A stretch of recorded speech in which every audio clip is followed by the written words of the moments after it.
رمضان رمضان رمضان يا حبيب رمضان رمضان ليتك دوما قريب.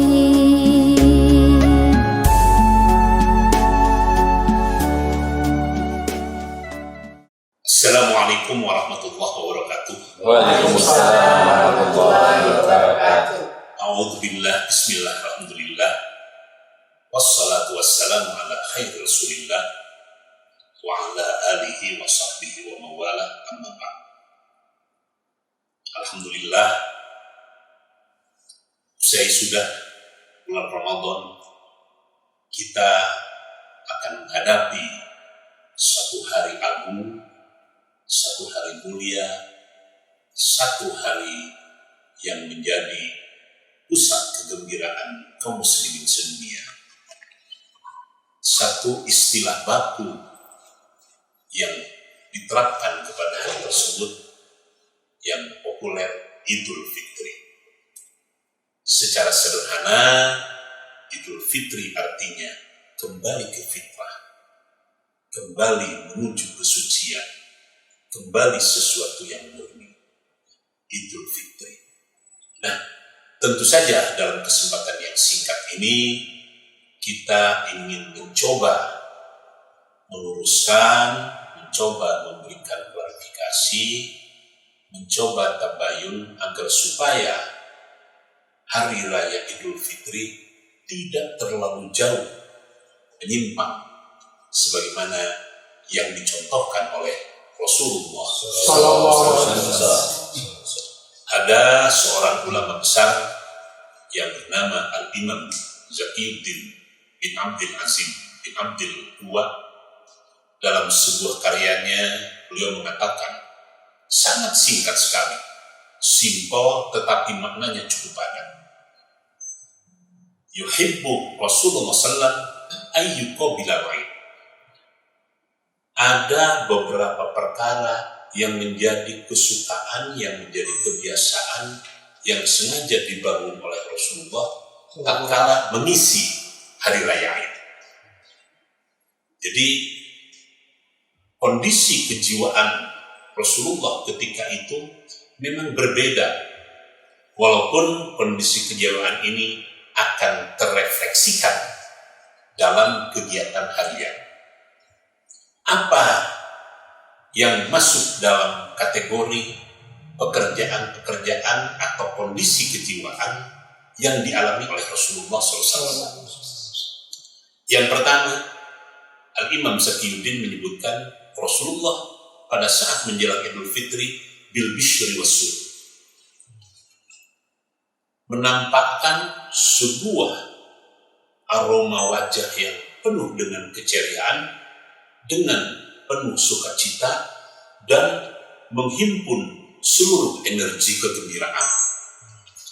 Jadi jarang Rasulullah menampilkan satu form wajah yang benar-benar ceria, yang benar-benar gembira. Tetapi kegembiraan ini Rasulullah tunjukkan pada saat di depan kaum muslimin, di depan khalayak. Jadi Rasulullah ingin mencoba membangun satu suasana dari sebuah proses latihan yang cukup berat 30 hari, sehingga Rasulullah tampakkan ini hari raya kita bersama, ini hari kita bergembira.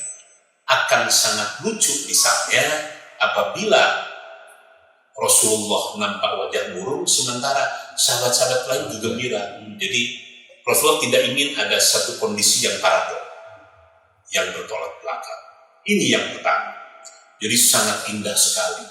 Ini sebuah kesempurnaan akhlak Rasulullah pada saat mengisi Idul Fitri. Kemudian yang kedua, Rasulullah pada saat Idul Fitri begitu selesai melayani, menghampiri, menemui, dan bermusafahat dengan para sahabat, Rasulullah langsung masuk kamar. yang dilakukan oleh Rasulullah, wa taubati ala Allah, taubat kepada Allah. Ya Allah, dari sekian rangkaian kata-kata yang kalau boleh kita padatkan, kalau boleh kita simpelkan, ya Allah, 30 hari kemarin kami semua mencoba untuk memasuki sebuah wahana yang penuh dengan warna ibadah. Mudah-mudahan usaha yang kami lakukan 30 hari tidak hancur dengan hari ini. Ini sebuah proses perenungan seorang yang berjiwa besar, seorang yang memiliki kedalaman untuk bisa menyelami hati orang lain, dan Rasulullah dalam kesempatan itu menempatkan posisi sebagai perwakilan dari para sahabat. Sedemikian rupa agungnya jiwa Rasulullah. Kemudian yang ketiga, pada saat Idul Fitri, Rasulullah bukan hanya sebatas tobat, tetapi wanadami ala khotoya. Ada sebuah penyesalan yang cukup dalam atas perbuatan-perbuatan dosa yang dilakukan selama setahun ke belakang. Jadi puncak penyesalan tersebut Rasulullah tidak hanya sebatas pada bulan Ramadan saja, tetapi juga di hari raya. Wanadami ala khotoya. Dan Rasulullah sangat suka kepada orang-orang yang menyampaikan penyesalan. Ya Rasul, kami menyesal. Ya Rasul, kami menyesal. Ya Rasul, kami menyesal. Tentu saja penyesalan ini dalam konteks tadi perbuatan dosa, kesalahan-kesalahan dan sebagainya. Wajah yang ceria, taubat kepada Allah, kemudian adanya penyesalan yang tinggi. Nah, kemudian yang keempat yang dilakukan oleh Rasulullah, wa masalihatil hasud. Rasulullah berupaya mencari, berupaya menjaring, berupaya mengumpulkan, memonitor siapa-siapa saja dari sekian sahabatnya yang mungkin ketika itu masih ada rasa dendam, masih ada rasa hasud. Wa masalihatil hasud artinya Rasulullah berusaha untuk menyambungkan kembali silaturahmi orang-orang yang dendam. Ini pekerjaan yang tidak sederhana saya kira. Dalam secara konseptual sangat mudah diucapkan, tetapi dalam tataran implementasi itu tidak bisa dilakukan oleh sembarang orang. Nah, kemudian yang kelima yang dilakukan oleh Rasulullah di hari raya Idul Fitri, wal akhdhi bin nasiril madlum. Rasulullah sengaja mengambil inisiatif, sengaja mengambil gagasan bin nasiril madlum. Hari itu Rasulullah cari, adakah orang yang teraniaya? Jadi Rasulullah mengambil inisiatif untuk memberikan pertolongan kepada orang yang teraniaya. Tentu saja madlum di sini kalau kita elaborasi, kalau kita jabarkan sangat banyak. Jadi misalnya bin nasiril madlum, Rasulullah terjemahkan kalau hari itu ada janda yang tidak sempat bisa menikmati suasana kegembiraan Idul Fitri, Rasulullah datangi. Waktu Rasulullah berangkat untuk khutbah Idul Fitri, tiba-tiba di jalan, di kumpulan anak-anak yang lain bersuka cita, lompat-lompat, lari-lari dan sebagainya. Di pojokan ada anak kecil yang menangis. Rasul tanya, siapa kamu? Kemana bapak kamu? Saya tidak bisa bergembira karena ayah saya meninggal dalam peperangan negeri Islam. Rasulullah balik kembali ke rumah, tanya kepada Siti Aisyah, apakah ada baju yang bisa diberikan kepada anak ini? Apakah ada makanan? Buatlah anak ini gembira. Bayangkan, sudah mau berangkat khutbah, Rasulullah kembali lagi ke rumah untuk memberikan perhatian kepada anak yatim. Jadi dalam pandangan Rasulullah, anak yatim ini dalam posisi madlum, teraniaya oleh karena kondisi. Madlum di sini jelas. Jadi Rasulullah mengambil prakarsa wal akhdhi bin nasril madlum untuk memberikan pertolongan, memberikan santunan, memberikan perhatian, memberikan empati kepada orang-orang yang madlum. Kemudian yang keenam, wasilatul arham. Rasulullah lakukan silaturahmi keliling semua. Jadi bukan kita yang datang kepada Rasulullah, tetapi Rasulullah datang kepada para sahabat. Wasilatul arham sampai maghrib. Hanya di selang waktu-waktu sholat saja. Dan yang terakhir, yang ketujuh, wa ziyaratil qarib, ziarah kepada kerabat-kerabat. Apakah orang itu sudah memeluk Islam atau belum? Rasulullah melakukan sama. Sahabat bertanya sama, ya Rasulullah, kan orang itu belum masuk Islam. Iya, aku paham. Tapi itu kerabatku juga, itu keluargaku juga. Dari uraian singkat ini, kita jelas bisa menarik intisari dari aktivitas yang Rasulullah lakukan di hari raya Idul Fitri. Jadi keagungan Rasulullah bisa tercermin dari satu hari Idul Fitri yang ini semua menjadi rangkuman dari beberapa hadis yang diupayakan diolah oleh Al-Imam Zakiyuddin bin Abdul Aziz. Sekira itulah pengantar singkat kita dalam rangka menyongsong Idul Fitri. Kalau tidak ketujuh-tujuhnya, mungkin 6, mungkin 5, mungkin 4, karena untuk kita-kita ya cukup beratlah dalam waktu yang bersamaan dengan alokasi waktu yang sangat satu hari bisa melakukan tujuh-tujuhnya. Minimal bil bisyri wasurur, menunjukkan wajah yang ceria, wajah yang gembira, benar-benar itu sebagai sebuah hari raya ya Idul Fitri kembali kepada fitrah. Untuk sementara itu mungkin apabila di antara ibu dan bapak ada yang ingin menyampaikan apakah itu pertanyaan, apakah itu penjelasan dan sebagainya, terutama bagaimana kita mengimplementasikan 7 nilai tadi pada hari raya Idul Fitri yang insya Allah sebentar lagi akan kita hadapi. Mengapa? Ya, mengapa Pak Ustaz? Ya, terima kasih. Assalamualaikum warahmatullahi wabarakatuh. Waalaikumsalam. Sementara ada yang menafsirkan bahwa Idul Fitri adalah suatu hari yang momentum kemenangan. Nah, kemenangan ini kemenangan yang bagaimana? Sehingga penafsirannya sangat-sangat luas. Euforia apapun keluar, habis-habisan. Nah, apakah bentuknya semacam ini atau tadi Rasulullah misalkan perenungan, introspeksi diri, muhasabah diri bahwa saya tahun yang lalu punya dosa banyak atau bagaimana, sehingga Rasulullah bisa mengekspresikan diri tapi juga mengintrospeksi diri gitu. Itu barangkali sementara. Terima kasih. Baik, sebuah pertanyaan yang simpatik dari Bapak Dr. Haji Usman, anggota Ikatan Haji Yayasan As-Salam tahun 2014. Yang pertama, kenapa hari tersebut mendapat predikat hari kemenangan? Jadi 30 hari di bulan Ramadan atau 29 hari di bulan Ramadan itu menuntut sebuah perjuangan. Di sana ada sebuah perjuangan yang berat. Kalau hanya sekedar makan dan minum, tidak makan dan tidak minum, itu anak kecil bisa.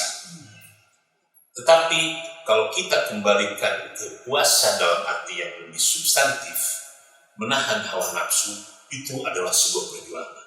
Dan bukan hanya suatu hari, 1 bulan. Kemudian yang kedua, perjuangannya kita banyak warnai dengan berbagai variasi ibadah. Ada sedekahnya, ada baca Qur'annya, ada tarawihnya, dan lain-lain. Itu juga menuntut sebuah perjuangan. Kemudian yang ketiga, bulan Ramadan itu dengan variasi ininya 10, 20, 30. Tahap-tahap tersebut dapat kita lalui dengan lepas daripada kualitasnya. Yang jelas semuanya dilandasi oleh iman. Kalau tanpa iman banyak orang yang membocorkan puasa. Karena ketika itu hanya kita yang menjadi saksinya.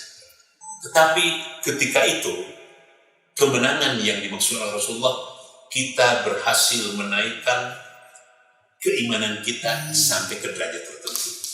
Nah, ini tentu saja kemenangan ini perlu kita syukuri. Kita syukuri di bulan Idul Fitri. Kita keluar dari sebuah proses yang namanya candra di muka. Candra di muka, kawah candra di muka di bulan Ramadan. Nah, kita menuju kemenangan. Nah, tetapi tentu saja kemenangan ini, euforia ini, jangan sampai salah kaprah. Itu yang ini. Artinya, tetap masih memerlukan pengendalian diri. Maaf, tidak jarang karena mungkin masih ada ya sebagian kecil, saya katakan sebagian kecil milenial yang mengisi Idul Fitri malah dengan mabok-mabokan dan sebagainya. Malah yang lain-lain lah. Malah tidak sedikit dalam rangka mengisi Idul Fitri, kemudian dia rekreasi, lupa sholat dan sebagainya. Nah, itu jadi ada sebuah proses yang ada penurunan. Itu mungkin yang dimaksudkan dengan ini. Mana yang lain? Mana? Ibu-ibu mungkin mana? Bu Hajah Dede. Terima kasih atas waktunya. Assalamualaikum warahmatullahi Wabarakatuh. Terus ada yang kami tanyakan, mungkin sebentar lagi orang-orang udah sibuk dengan yang namanya mudik Pak ya. Sisi lain yang mungkin di situ ada implementasi dari apa yang oleh Rasulullah SAW sudah dilakukan. Di mana di situ sudah ada silaturahminya, saling menyayangi, kemudian rasa sukanya dengan bertemu ke keluarga besar itu. Kemudian di situ juga ada silaturahmi tadi yang Ibu sampaikan yang Anda mungkin bisa berikan. Mohon penjelasannya. Ya, baik. Yang pertama tentang mudik. Saya termasuk orang yang sangat setuju dengan mudik. Itu tradisi yang baik. Bayangkan untuk bisa bertemu dengan keluarga harus melakukan proses pemilihan yang cukup berat. Jarak, waktu, dan sebagainya. Nah, pada saat mudik, kalau kita coba urai, apa nilai positif di balik mudik? Yang pertama, berbagi kebahagiaan. Orang yang mudik pasti ada yang dibawa, walaupun hanya satu bungkus rengginang. Itu misalnya. Jadi ada. Ya. Kemudian yang kedua, kesempatan untuk bersilaturahmi itu betul-betul. Jadi silaturahminya, kalau saya boleh mengatakan, silaturahmi di Idul Fitri agak sedikit berbeda dengan silaturahmi di hari-hari yang lain. Silaturahmi di hari-hari yang lain ada kalanya terjebak ke hal-hal yang lebih formalistik. Tetapi silaturahmi di Idul Fitri jauh datang-datang. Apa misalnya? Apa indikasi bahwa silaturahmi itu betul-betul muncul dari ini? Ada kerinduan segala macam. Jarang yang sesalaman di Idul Fitri itu ketang-ketang atau berantem segala macam. Pasti diwarnai dengan tetesan air mata. Kemudian yang ketiga, bisa membagi cerita dan sebagainya. Dan yang terutama, ada satu filosofi dari mudik itu agar supaya kita selalu ingat kepada tanah air, lemah cair kalau dalam bahasa Sunda. Nah itu. Oh, disinilah saya dilahirkan, disinilah saya dibesarkan. Ya. Kalaupun saya ini ada satu nilai, aneh ketong sombong, Jadi itu saya kira ya. Jadi mudik saya termasuk sangat setuju, walaupun diperkirakan tahun ini di beberapa TV merupakan disiarkan yang mudik ini kurang lebih 123 juta. Jadi kalau penduduk Indonesia sekarang ini 270, hampir 46% yang mudik ke berbagai daerah. 123 juta orang yang mudik. Mana yang lain? Assalamualaikum warahmatullahi wabarakatuh. Waalaikumsalam warahmatullahi wabarakatuh. Sangat ideal gitu menurut saya untuk masalah stok Ramadan, bulan puasa selama 1 bulan dilanjut dengan Idul Fitri, yaitu kemenangan. Selalu dengan kita saling bermakna, maaf dan memaafkan. Apakah untuk masalah itu secara pribadi satu misalkan ada contoh kepada ini ada suatu dosa, waktu salaman itu tuh perlu diungkapkan atau cuma Haji Deni apunten ya bila lahir batin cuma begitu apa yang diungkapkan itu sebetulnya menurut Islam harus disampaikan tidak masalah kesalahan. Terima kasih. Bagus. Para ulama mencoba membuat sebuah formula ucapan Idul Fitri. Jadi ada 3 versi ucapan itu. Ada kullu amin wa antum bi khair, ada taqabbalallahu minna wa minkum siyaman sanakum, ada ja'alanallahu wa iyyakum min aidin. Jadi selesai Idul Fitri, Rasulullah mendoakan untuk semuanya. Ja'alanallah, ya Allah, jadikanlah kami semua. Jadi satu bentuk redaksi santun dalam bahasa Arab untuk seseorang itu, kalau ya Allah mudah-mudahan aku, itu sombong. Tapi jadi kami, ja'alanallah, ya Allah jadikanlah kami. Wa iyyakum, dan anda sekalian para sahabat. Ada 10 kelompok, ada 10 segmen yang didoakan ya. Ja'alanallah wa iyyakum minal aidin, ini yang pertama.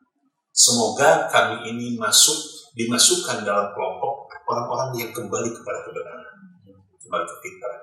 Wal faidin, kelompok orang-orang yang merasakan bahagianya Idul Fitri, wal faidin. Wal makbulin, yang ketiga, orang-orang yang dikabul doanya. Wal maghfurin, orang-orang yang diampuni. Wal maghfurin yang keempat. Yang kelima, wat taibin, orang-orang yang bertaubat. Yang keenam, wasabirin, orang yang sabar. Yang ketujuh, wasyakirin, orang-orang yang bersyukur. Yang kedelapan, wal muhtadin, orang-orang yang mendapat petunjuk. Yang kesembilan, wal mukhlisin, orang-orang yang ikhlas. Puncaknya, wal muttaqin. Jadi ada 10 redaksi Rasulullah. Tapi kalau kita sampaikan semuanya, baik, jalan Allah wa yakum bila jadi baik, keburu bingung duluan. Apa jawabnya? Oleh karena itu disingkatlah oleh para ulama dengan kata yang singkat, minal aidin wal faidin. Selesai Rasulullah kembali ke rumah, ke Siti Aisyah. Tiba-tiba masih ada beberapa sahabat yang datang dari luar kota. Ya Rasul, engkau tadi doakan para sahabat, kami terlambat. Apakah kami juga tidak dapat bagian? Rasulullah berdoa lagi, taqabbalallahu minna wa minkum siyamana wa siyamakum. Mudah-mudahan Allah menerima puasa kita dan lain sebagainya. Tiba-tiba ada beberapa kepala-kepala suku yang masih berdatangan. Ya Rasul, keluarga-keluarga kami yang ada di kampung ini bagaimana? Kan tidak kebagian doamu. Kullu amin wa antum bi khair. Kullu amin semuanya. Kullu amin itu semuanya. Kullu amin semuanya. Wa antum bi khair, dan mudah-mudahan kalian semua dalam keadaan penuh dengan kebaikan. Jadi prosesnya itu seperti itu. Nah, sekarang kan ada pertanyaan, apa minal aidin? Orang ini karena nggak pernah membaca sejarah, gitu kan? Jadi nggak pernah membaca sejarah. Begitulah bijaksananya Rasulullah membuat sebuah formula sehingga terangkum semuanya. Ya. Mana minal aidin? Itu sebetulnya, dan para ulama tahu, diawali dari ja'alallahu wa iyyakum. Ya Allah, jadikanlah kami semua. Halal bihalal itu ceritanya begini. Tahun 53, Bung Karno merasa prihatin karena beberapa kabinet yang dibangun bubar terus. Ada kabinet Burhanuddin, ada kabinet Wilopo, ada kabinet Amir Saifuddin, ada kabinet Nasir. Terpanjang kabinet itu usianya hanya 2 tahun. Bingung. Akhirnya mengundang Kiai Wahab. Ki datang di Jakarta dari Surabaya. Di beranda Istana Bogor terjadilah perbincangan. Ada enggak satu cara untuk kita mengumpulkan? Ada silaturahmi. Kata Kiai Abdul Wahab, silaturahmi terlalu arab-araban. Saya minta yang Indonesia lah. Ada, bisa. Al-haramu bil halali. Aduh, saya kalau tidak. Terus apa? Udah kalau gitu al-halal bil halali. Masih Arab. Kalau halal bil halal boleh bisa. Padahal dengan kata halal bil halal itu keluar dari gramatika Arab. Kalau orang yang mengerti bahasa Arab, yang serikan gitu. Udah disepakati. Nah, lebih jauh ditelusuri, ternyata yang pertama mengadakan silaturahmi itu adalah Pangeran Sambrono atau Pangeran Mangkunegoro pertama di Solo. Jadi karena ketika itu terjadi perpecahan, di Solo terbagi dua, di Jogja terbagi dua. Nah, mengambil inisiatif, beliaulah yang pertama mengadakan acara silaturahmi di Indonesia. Jadi kalau akan mengucapkan dengan penuh, lebih baik Pak Denny, hapunten abdi kesel kaupatan, sopir kiki, sami-sami. Atau cukup dengan hapunten saja sudah cukup sebetulnya. Asal jangan seperti begini. Orang Jawa mengatakan sama Pak Ep, Sugeng Riyadi gitu. Sugeng Riyadi itu artinya selamat hari raya. Pak Ep mengerti, oh iya Pak Ep, saya pun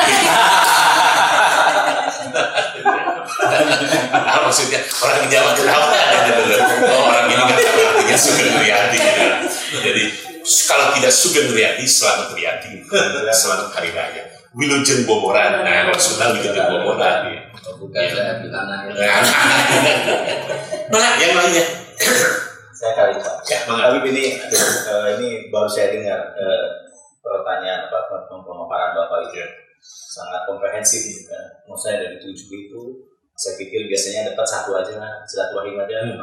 Kadang bertobat aja, kadang berbuka itu. Nah ini kami bersyukur bisa dapat sesuatu karena yang lain biasanya parsial. Ya.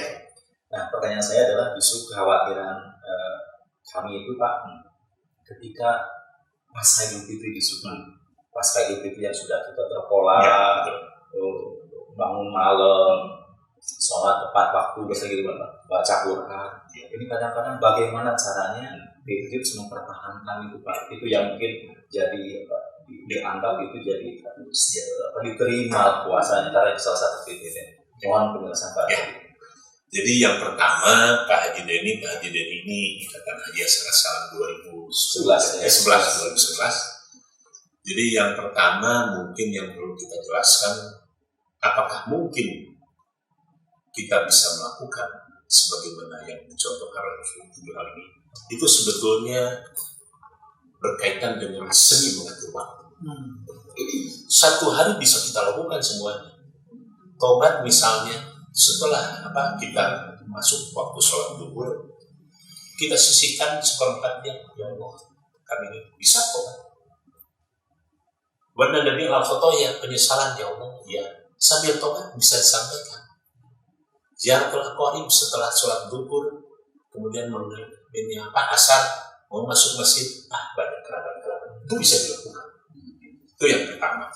Jadi kenapa Rasulullah sampai bisa melakukan itu? Karena Rasulullah ini termasuk orang yang memiliki tingkat seni mengatur waktu yang sangat tinggi. Sampai kapan untuk keluarga, satu-satunya orang yang mengatur waktu menjadi 3 dan produktif waktu malam itu Rasul. Rumusnya dari Rasul. Kapan untuk kaum muslimin, kapan untuk keluarga, dan kapan untuk beribadah. Hanya satu-satunya ajaran agama yang membagi waktu menjadi 3 bagian. Dan itu Rasulullah jalankan. Contoh misalnya begini Pak Denny, kita akan kebingungan bagaimana Rasulullah kilir pada masa Sunnah. Tetapi bisa semuanya terbagi. Melayani masyarakat ini jalan. Jadi itu kembali sering berdoa. Kemudian yang kedua, pertanyaannya sangat simpatik dan itu mungkin yang sulit untuk bisa memberikan jawaban yang konkret. Karena setelah Idul Fitri kita kembali ke habitatnya pada kembali ke kebiasaan lama. Nanya yang mungkinkah kita usahakan degradasinya itu tidak sekaligus. Itu yang bagus. Jadi Ramadan kita naik, Idul Fitri agak turun, Syawal, Habib, Raya pun mudah-mudahan naik lagi, bulan haji. Setelah Zulhijjah turun lagi, Muharram naik lagi. Oleh karena itu ada beberapa bulan-bulan tertentu yang tidak kita harapkan itu kita sudah berada di level 9, tiba-tiba kenal lagi. Dan itu ada banyak. Itu saya kira. Dan itu manusiawi ya. Tetapi dengan adanya upaya saja untuk bisa bertahan artinya tidak terlalu jeret, itu sudah Allah hargai. Oleh karena itu, amalan yang dilakukan di bulan puasa memang hanya bisa dilakukan di bulan puasa. Di bulan-bulan lain kembali ke normal. Karena di sana ada satu spirit yang ditanamkan. Ini loh bulan puasa. Itu saya kira pada ini. Mana, Bu An? Assalamualaikum warahmatullahi wabarakatuh. Memang itu pengalaman pribadi ya Pak. Sekarang tuh kan saya yang dituakan di keluarga. Terus saya biasanya sebelum tahun-tahun kemarin tuh saya rajin Pak sampai taraweh sampai tamat. Kalau sekarang kan saya merasa punya gula. Jadi kalau saya tuh udah perjanjian gini Pak, 10 hari saya bisa taraweh, habis 10 hari kan hatam sambil. Nah saya kan nggak bisa tidur Pak kalau lebih dari jam 8. Jadi kalau taraweh itu saya tuh di rumah 11 hari, itu gimana Pak? Ya. Baik. Untuk sunat 11 setengah. yang untuk perempuan itu lebih baik di rumah. Lebih baik di rumah. Tetapi kalau masjid dekat, ada kesempatan, nggak ada masalah. Nggak ada masalah. Kemudian yang kedua, sebetulnya tarawih itu tidak wajib, hanya sunnah. Rasulullah sendiri tarawih itu hanya 6 hari. 6 hari. Hari ke-7 Rasulullah sudah mundur. Tidak melakukan karena ada semacam kekhawatiran jangan sampai ini diterapkan sebagai sholat wajib. Jadi yang bagus memang sampai tuntas ya, 30 hari karena itu pasti ada bagian-bagian pahala yang pasti akan mengantarkan ya, diantarkan oleh pahala-pahala ke sana. Nah, kalau bolong-bolong tidak terlalu tinggi. Ya. Jadi jangan sampai, apalagi kalau kita dalam keadaan sakit dan sebagainya. Kemudian yang kedua, waktu tarawih itu tidak dibatasi hanya pada Isya. Malah yang lebih bagus itu, tarawih yang bagus itu di atas jam 11. Di atas jam 11. Hanya kita, Rasulullah tidak pernah setelah Isya langsung ini. Rasulullah paling cepat tarawih itu jam 12. Jadi mendekati ke sahur gitu ya. Nah itu.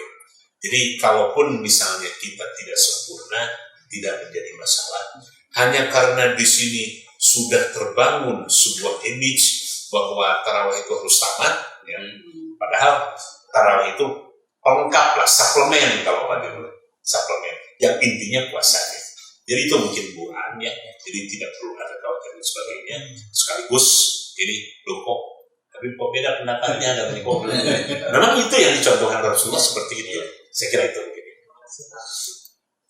Bu Rina? Mungkin di luar tema. Ya.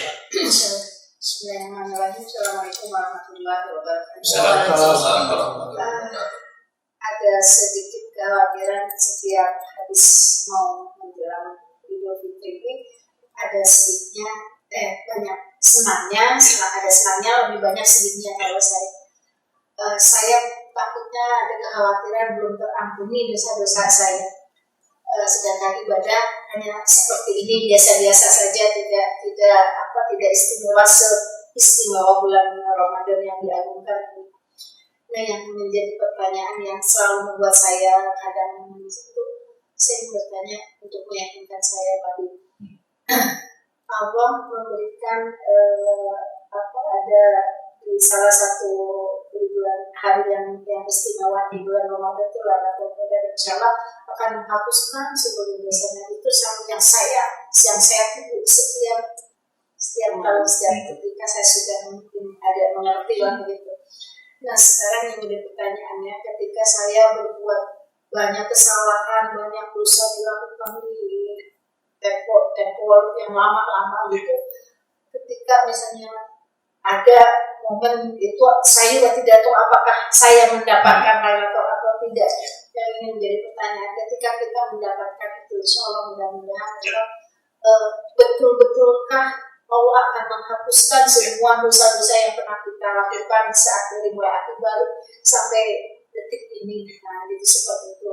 apakah nanti setelah itu siksa kubur masih ada, setelah siksa kubur selesai, apakah nanti di alam barzah atau ini tetap ada lagi siksa-siksa di neraka? Nah, seperti itu yang saya ingin tanyakan, bagaimana kita menghapuskan, betul-betul menghapuskan sehingga kita betul-betul wafat dalam keadaan husnul khotimah tanpa lagi ada hisab atau yang gimana seperti itu. Itu yang menjadi ganjalan saya.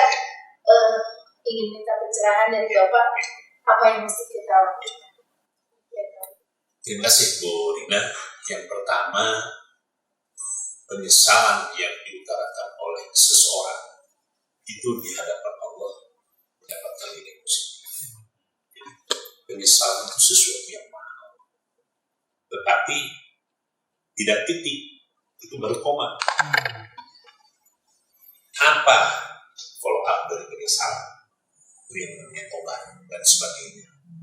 Jadi, dan itu manusiawi, tidak hanya dirasakan oleh Ibu Hajah Rina saja, hampir semua hamba Allah ini pasti pernah merasakan seperti itu. Kemudian peluang Lailatul Qadar. Jadi dari sekian rangkaian ajaran Islam, di dalamnya ada satu ajaran yang menjelaskan tentang konsep waktu dan tempat. Ada waktu-waktu yang suci, ada tempat-tempat yang suci. Kenapa bulan Ramadan disebut bulan suci Ramadan? Karena memang suci, sakral, istimewa, spesifik, mulia. Sama dengan Lailatul Qadar. Kalau saya boleh memberikan predikat, malam Lailatul Qadar adalah malam yang sakral, malam yang suci, malam yang istimewa. Malah kalau saya coba jelaskan, kemarin saya di pengajian Ramadan saya jelaskan, Allah mengawali dengan inna anzalna, sesungguhnya aku menurunkan Al-Quran fi Lailatul Qadar. Jarang di dalam satu surat Allah menyampaikan satu predikat sampai 3 kali. Inna anzalnahu fi Lailatul Qadar. Wa ma adraka ma Lailatul Qadar. Lailatul Qadri khairun min alfi syahr, sampai 3 kali.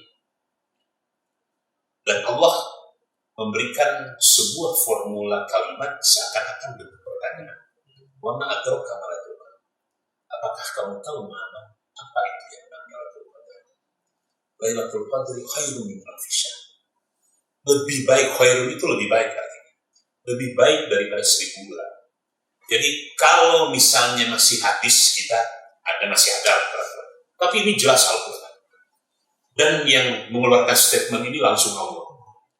Lebih baik daripada 1000 bulan. Hampir semua ahli tafsir sepakat bahwa yang dimaksudkan dengan 1000 bulan ini pahalanya sama dengan 1000 bulan. Apa yang dilipat gandakan. 1000 bulan itu jangan dikatakan akumulasi, tetapi proses. Kalau kita tiap hari sekian, kita bayangkan saja kalau ibadah kita 1000 bulan, ibadahnya ini. Padahal umur kita saja, mungkin yang kita manfaatkan untuk ibadah itu tidak lebih daripada 60%. 1 sampai 15 kita lakukan. 15 mungkin sampai 60. Setelah 60 kan ada rukshoh, ada keringanan-keringanan. Jadi di dalam hal ini kita perlu yakin, adapun apakah itu diampuni atau apa itu hak Allah. Tetapi kita harus yakin. Kenapa saya sempat mengikuti malam Lailatul Qadar itu di 16 negara? Saya pernah Lailatul Qadar di Malaysia, betul-betul sampai ratusan ribu ya. Saya pernah Lailatul Qadar di Yordania, saya pernah Lailatul Qadar di Mesir, hampir semua. Dan sepakat semuanya 10 hari menjelang hari raya. Jadi 10 hari terakhir. 10 hari terakhir. Nah, kapan persisnya hanya Allah yang tahu.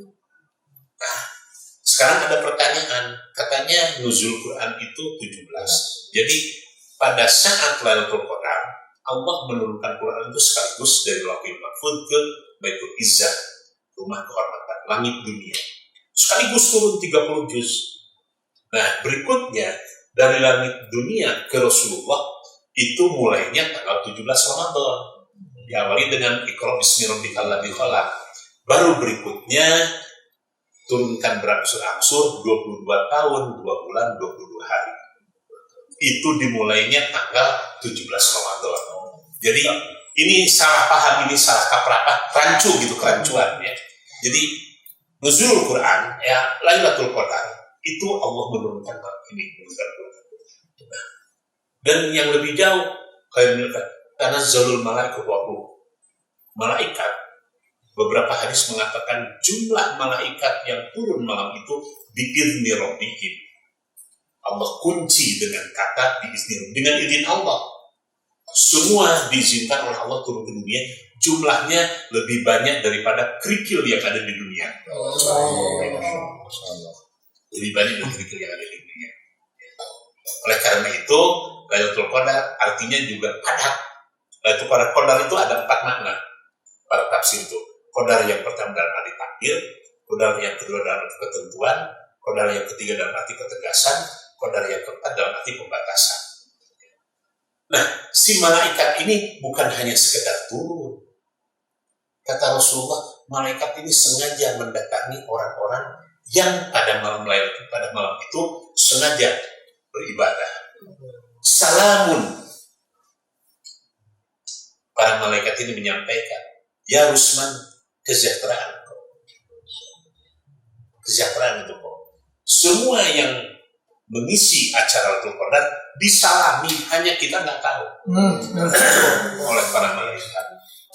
Salamun hiya hatta matul. Salamun kalau dalam gramatika Arab, salam ini khobar muqaddam, khobar yang dia ada subjek, ada ini, ya ada pekerjaan. Nah ini sengaja dikedepankan salamun. Hiya hatta matul fatnya ini mubtadanya diakhirkan, khobarnya diawalkan. Dan waktunya sampai fajar. Jadi mulai ba'da maghrib sampai fajar. Lebih panjang. Jadi kalau saya boleh mengambil kesimpulan, ada 2 hari yang sangat istimewa. Yang pertama wukuf di Arafah, yang kedua Lailatul Qadar. Kalau wukuf di Arafah waktunya kurang lebih 6 jam, hanya spesial untuk orang-orang yang menunaikan ibadah haji. Itu jelas, tidak ada yang tidak diampuni. Persoalannya mana dan berapa persen yang dibeli itu urusan Allah. Ya. Sehingga hadis Nabi mengatakan abdomun nasi dan manakofa berapata. Orang termasuk dosa besar orang yang wukuf di Arafah. Ketika itu dalam hatinya masih ada keraguan, diampuni atau tidak. Padahal ampunan itu, pemberian ampun itu hak prerogatif Allah. Hak prerogatif Allah. Jadi Allah merasa marah kalau Allah digambarkan, dikultuskan sebagai zat yang maha penghukum. Allah itu lebih senang kalau disebut zat yang maha pengampun. Oleh karena itu sayyidul istighfar itu Allahumma anta rabbi la ilaha illa itu menggambarkan maha pengampun semua. Puncak-puncaknya kata Rasulullah, asal orang tersebut waktu hidup di dunia sempat mengatakan kalimat la ilaha illallah, pasti masuk surga. Hanya prosesnya. Kata di neraka sebar tahun banyak. Gitu. Jadi kita harus yakin nuzul Quran itu jadi pahala, ampunan dan sebagainya. Hanya memang godaannya. Jadi dan ini diperkuat oleh surat Al-Dukhan ayat 1 sampai 6. Jadi kalau kita ingin mempelajari lebih dalam tentang Lailatul Qadar, surat Al-Qadar ayat 1 sampai 5 plus surat Al-Dukhan ayat 1 sampai 6. Apa indikator malam Lailatul Qadar? Rasul mengatakan Lailatul Bahjatun Saman. Ketika itu, malam itu udara terang, bintang ini tidak ada awan dan sebagainya. Pagi-paginya la baridatun wala haratun, tidak dingin juga tidak panas. Kemudian waktu terbit matahari tidak terlalu tajam memancarkan sinarnya. Kalau kita sunset, apakah di Pangandaran atau di Kutel kan nggak akan sunset. Itu kan pada saat akan tenggelam matahari itu merah. Jadi tidak terlalu tajam. Nah, kalau malam Lailatul Qadar itu, jadi Yang pertama, Rasulullah menjelaskan 10 hari terakhir, tetapi Rasulullah memberikan keringanan lagi. Terutama carilah di malam-malam ganjil. Malam ganjil, 21, 23, 20. Nah, Imam Ghazali sangat empirikal sifatnya ini, pengalaman beliau yang hampir 40 tahun mengikuti. Kalau malam ini, biasanya kalau Rabu dengan Minggu, biasanya jatuhnya pada malam ke-29. Kalau hari Kamis, nah, Imam Ghazali biasanya kemungkinan besar jatuhnya Lailatul Qadar di malam ke-25. Artinya malam ke-25 itu apakah malam Minggu atau malam Senin. Hari ke-24, hari ke-24 Ramadan. Itu yang ditulis oleh Imam Ghazali dalam kitab Ihya Ulumuddin. Jadi, insya Allah Burina, asal kita yakin Allah Maha Pengampun. Allah Maha Pengampun. Kalau kita hitung-hitung dari sekian ini sudah 20% saja yang masuk surga itu sudah hebat. Dan kita masuk dalam 20%. Karena yang muslim itu ya sedikit gitu kan. Itu saya kira. Mana kalau ada lagi? Mana Pak? Assalamualaikum warahmatullahi wabarakatuh. Assalamualaikum. Kami menanyakan Pak masalah nanti taraweh. Ya. Yang saya alami di beberapa masjid itu taraweh 23. Tadinya penuh. Begitu 8 pada mundur. Akhirnya kan sebenarnya kalau dimasak dari 2 sak 1 sak lah. Itu statusnya yang mundur itu masih tetap jamaah bukan? Karena dan dia tahu kalau di masjid itu 23 dan dia mengendaki yang 11. Kenapa nggak cari yang 11 tapi ikutan di situ begitu 8 langsung mundur. Mudah-mudahan kita tidak terjebak ke khilafiyah. Perbedaan jadi dua-duanya ada. Jadi kalau Rasulullah melaksanakan itu bukan tarawih istilahnya, karena di zaman Rasulullah tidak ada istilah tarawih, tapi qiyamul lail. Dan qiyamul lail Rasulullah sendiri, yang pertama Rasulullah tidak lebih dari 6 hari melaksanakan tarawih. Kemudian yang kedua, dari sekian sahabat muncul 7 pendapat. Ada yang melihat Rasulullah itu 4 rakaat, 2 rakaat, 2 rakaat. Ada yang melihat 6 rakaat. Ada yang melihat 8 rakaat. Ada yang melihat sampai 11 rakaat. Jadi 7 kelompok. Disebutnya qiyamul lail. Baik di bulan Ramadan maupun di bulan lain sama. Kemudian Rasulullah sholat qiyamul lailnya dari jam 10, jam 11 sampai mendekati sahur, sampai setengah 4. Jadi Rasulullah itu kalau setiap qiyamul lail itu minimal 10 juz. Minimal 10 juz. Nah, yang 23 dikumpulkanlah oleh Sayyidina Umar. Dan Rasulullah tidak pernah jamaah. Jadi qiyamul lail itu yang 11 itu persoalan 2, 4 mangga. Yang 11 ada dalilnya tadi. Karena Rasulullah di bulan puasa melaksanakan itu hanya dalam zaman Rasul tidak ada istilah tarawih. Baru muncul istilah tarawih itu pada saat Sayyidina Umar. Karena lama tidak berlangsung sholat malam di bulan Ramadan, dikumpulkanlah semua para sahabat. Apa yang dilakukan oleh Rasul kalau malam hari? Berkatalah semuanya. Mungkin nggak kita sampai sahur? Mungkin nggak kita 10 juz dan sebagainya? Gimana kalau kita apa saja tapi lebih singkat? Ya, udahlah 20 kan. Itu salah satunya udahlah pokoknya mah 20. Itu Sayyidina Umar. 20 plus fitur 3. Udah, silakan. Baginda yang menjadi imamnya. Oh enggak. Bacaan Quranku enggak begitu fasih. Oleh karena aku tunjuk namanya sahabat Ubay bin Ka'ab. Sahabat Ubay bin Ka'ab ini orang yang paling soheh, orang yang paling fasih membaca Al-Quran, dan beliaulah orang yang pertama hafal Al-Quran di luar sahabat yang lain. Oleh karena itu, hampir semua orang-orang yang kafir yang ngaji Quran pasti sanadnya itu bersambungnya ke Ubay bin Ka'ab. Kalau Ubay bin Ka'ab sudah membaca Al-Quran, orang-orang nangis. Ubay, giliran kau. Nah, sejak itu, jadi berjamaah itu zaman Sayyidina Umar. 23 itu zaman Sayyidina Umar. Oleh karena itu, kalau menurut saya, dua-duanya nggak ada masalah. Yang dipersoalan itu masih ada yang tidak sholat tarawih. Jadi yang mundur silakan ini nih, karena masing-masing punya keyakinan. Jadi kalau saya apa adanya, saya tidak berpihak kepada yang 8 atau yang 23. Saya berdasarkan sejarah, kalau zaman Nabi namanya Qiyamul, dan Nabi tidak pernah berjamaah. Dan Nabi hanya 6 hari.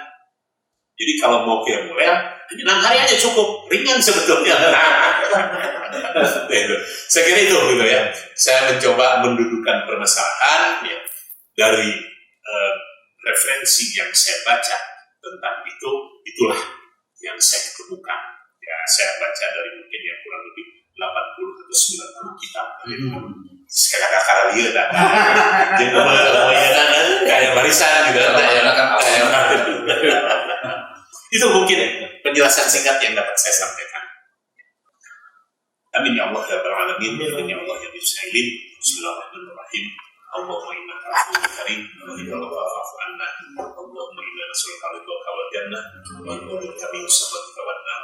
Rabbana atina fid dunya hasanah wa fil akhirati hasanah wa qina adzabannar.